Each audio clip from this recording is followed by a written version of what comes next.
Good morning friends, ये मेरा second video है। I am Ankita Mittal.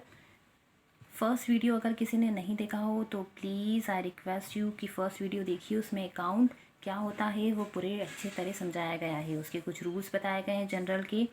हम इसमें सिर्फ छोटा सा एक रिमाइंड दूंगी मैं डेबिट और क्रेडिट का, कि डेबिट में जो भी चीज़ हम लेते हैं वो सारी डेबिट होती है और जो भी चीज़ हम देंगे वो सारी क्रेडिट होगी। किसी भी रूप में अगर हमारे पास कोई भी चीज़ आएगी तो उसे लिखकर डेबिट में लिखेंगे और किसी भी रूप में जो चीज़ हमारे पास से जाएगी वो हम क्रेडिट में लिखेंगे। जैसे रेंट आ रहा है तो डेबिट में, रेंट जा रहा है तो क्रेडिट में। इलेक्ट्रिसिटी, पावर, सैलरी आ रही है, इलेक्ट्रिसिटी हम दे रहे हैं तो वो जा रहा है। ठीक है, ये सारी चीज़ें आपको याद रखनी पड़ेगी कि जो भी सिर्फ एक चीज़ याद रखनी है, जो भी चीज़ आ रही है वो हम डेबिट में लिखेंगे और जो भी चीज़ जा रही है वो हम क्रेडिट में लिखेंगे। जिस भी फॉर्म में आ रहा है या जा रहा है वो हम लिखेंगे। नेक्स्ट आपको कुछ दो टर्म्स आपको यहाँ बताना चाहूँगी मैं। दो टर्म आपको याद रखना है, कैश और क्रेडिट। कहीं पर भी हम सामान बेचने जाएंगे या लेने जाएंगे तो हम या तो उसको उधार माल दे देंगे, या तो ये बोलेंगे उधार माल दे देंगे, या तो हमारे पास रुपए होंगे तो हम नकद दे देंगे। ठीक है, नकद या उधार। और कहीं बड़े बड़े लार्ज बिजनेस ट्रांजेक्शन होते हैं वहाँ पर चेक भी लिए और दिए जाते हैं।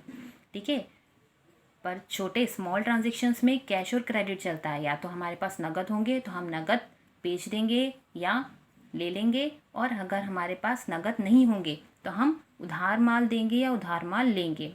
ठीक है, अब ये हम नॉर्मली हम बिज़नेस में सेल करते हैं या परचेज़ करते हैं।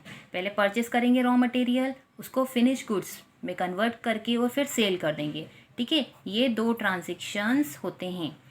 अब ये दो ट्रांजेक्शन्स तीन तरीके से किए जाते हैं। अगर हमने किसी को माल सेल करा है, बेचा है, तो बेचा है तो वो हमें कैश भी दे सकता है, या तो बोल देगा अरे यार मेरे पास अभी इतने रुपए नहीं है तो हम मुझे उधार माल दे दे, तो वो भी देना पड़ेगा, हमें हमारा बिजनेस चलाना है, क्रेडिट। और या तो फिर बहुत ज़्यादा अमाउंट होगी तो हम वो चेक भी दे सकता है। एज इट इज़ परचेज में होगा। परचेज़ अगर हम करेंगे तो हमारे पास कैश होगा उतना तो हम कैश दे देंगे, क्रेडिट होगा तो क्रेडिट, और अगर बहुत ज़्यादा अमाउंट होगा और चेक बनाने की ज़रूरत पड़ी तो हम चेक बना देंगे। ये सेल और परचेज़ का कॉन्सेप्ट है, कैश, क्रेडिट और चेक को लेकर। अब देखिए, अगर आपने कहीं से आप कैश रुपए ले गए हैं और वो रुपए आपने दुकानदार को दे दिए हैं, तो वो क्या आपका नाम पूछेगा कि आपका क्या नाम है भैया? नहीं पूछेगा। क्यों नहीं पूछेगा? क्योंकि उसको उसके माल के रुपए मिल गए हैं। वैसे ही अगर आपका कोई भी कैश ट्रांजेक्शन होता है, आपने कोई चीज़ ली है या दी है, सेल करी है या परचेज करी, उसमें आपने कैश में करा है अगर, तो उसमें नाम आपको रिकॉग्नाइज रखने की ज़रूरत नहीं है। ठीक है, पर हाँ, अगर आपने वो चीज़ क्रेडिट में करी है, उधार माल लिया है या दिया है, तो आपको नाम उसका रिकॉग्नाइज करना पड़ेगा, आपका नाम लिखना पड़ेगा आपको उसका। क्यों? क्योंकि आपको कैश नहीं मिला है, यहाँ आपको कैश नहीं मिला है, आपको उसने उधार माल लिया है या दिया है। ठीक है, अगर आपने सेल कर रहे हैं तो आपको उसका नाम याद रखना पड़ेगा, इसलिए ट्रांजैक्शन में उसका नाम लिखेंगे, क्योंकि आपको ध्यान रहेगा कि हमने इसको दिया है, इतने रुपए का दिया है, इतनी तारीख को दिया है और हमें इससे रुपए लेना है। ठीक है, वैसे ही अगर हम परचेज कर रहे हैं तो तो रखना पड़ेगा, फिर भी रखना पड़ेगा। क्यों? क्योंकि आप नेक्स्ट टाइम अगर याद नहीं रखेंगे तो नेक्स्ट टाइम क्या होगा कि याद ही नहीं रहेगा कि हमें उसे परचेज़ किया था, हमें देना है, और पर वो तो याद रखेगा क्योंकि उसको लेना है ना। इसलिए और नेक्स्ट टाइम फिर आपको देगा नहीं, आप पर भरोसा नहीं करेगा। इसलिए परचेज़ की एंट्री में भी अगर उधार माल परचेज़ करा है तो भी आपको उसका नाम याद रखना पड़ेगा। आपको इसमें फ्रेंडली एटमॉस्फेयर क्रिएट करना है आपके बिजनेस में। ऐसा नहीं है कि अरे परचेज़ कर लिया, छोड़ो, वो याद रखेगा, मैं क्यों याद रखूँ। नहीं पापा, ये बिजनेस है, बिजनेस में परचेज और सेल दोनों टाइम पर उधार माल लिया हो या दिया हो, रुपए लेना हो या देना हो। ठीक है, ये सिर्फ एक बार का इशू नहीं है, ये हर बार आपको बिजनेस में ये चीज़ हर बार करनी पड़ेगी। सेल और परचेज आपको बार बार करना पड़ेगा, इसलिए उस बंदे को याद रखना ज़रूरी है। इसलिए परचेज भी करेंगे तो उस क्रेडिट में करेंगे तो उसका नाम ज़रूर याद रखना पड़ेगा। ऐसे ही चेक, अगर चेक दिया है तो उस बैंक का नाम याद रखना पड़ेगा, वो बैंक चेक किसका है तो वो बैंक का नाम लिखना पड़ेगा।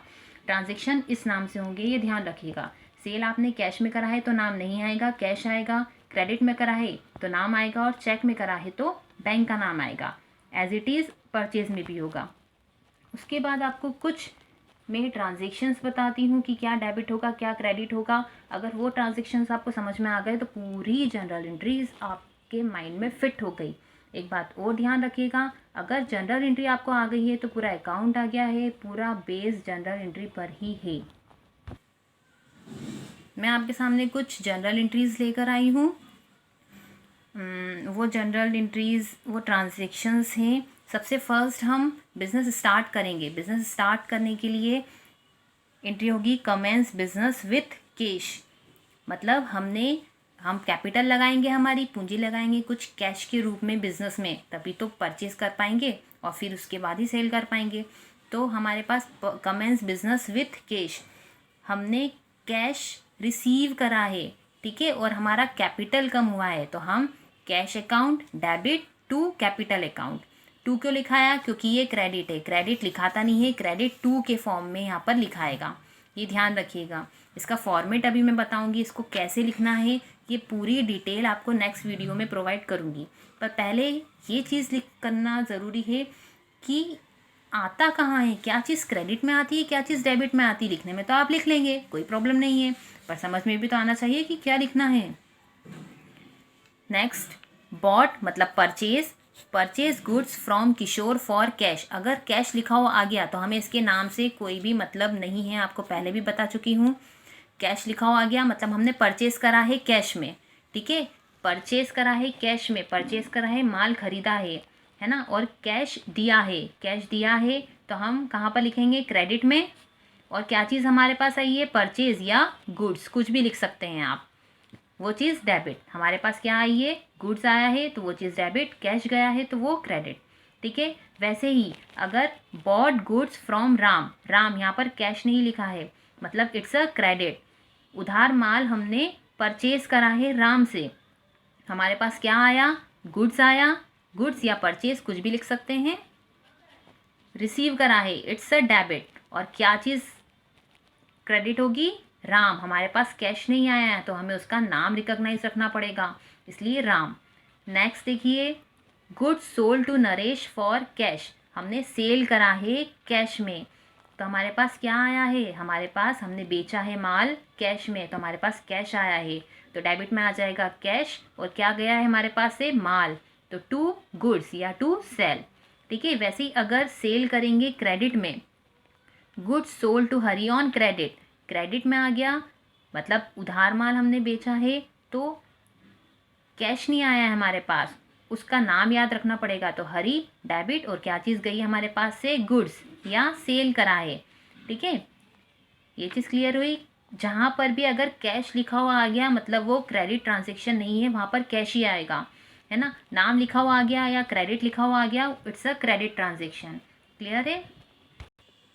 कैश और क्रेडिट का सेल परचेज हो गया। अब चेक का, ठीक है। अगर लिखा है गुड्स बॉट, मतलब गुड्स परचेज करा है शाम से, परचेज करा है और हमने क्या दिया है उसे? चेक, तो हमारे पास से क्या गया है? हमारा बैंक में माइनस होगा, और क्या चीज़ आई है हमारे पास? गुड्स, मतलब परचेज या गुड्स कुछ भी लिख सकते हैं।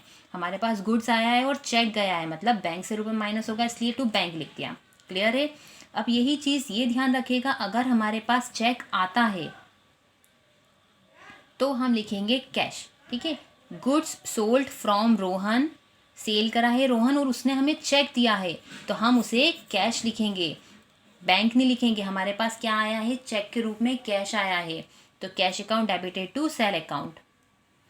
अभी हमने सेल और परचेज के ट्रांजेक्शन्स देखे थे। नेक्स्ट हम देखेंगे एक्सपेंसेस और इनकम के ट्रांजेक्शन कैसे होंगे। पेड सैलरी बाय चेक, अगर किसी को पेड मतलब दी है, सैलरी के चेक हमने दिया है, चेक दिया है, हमारे पास से क्या गया?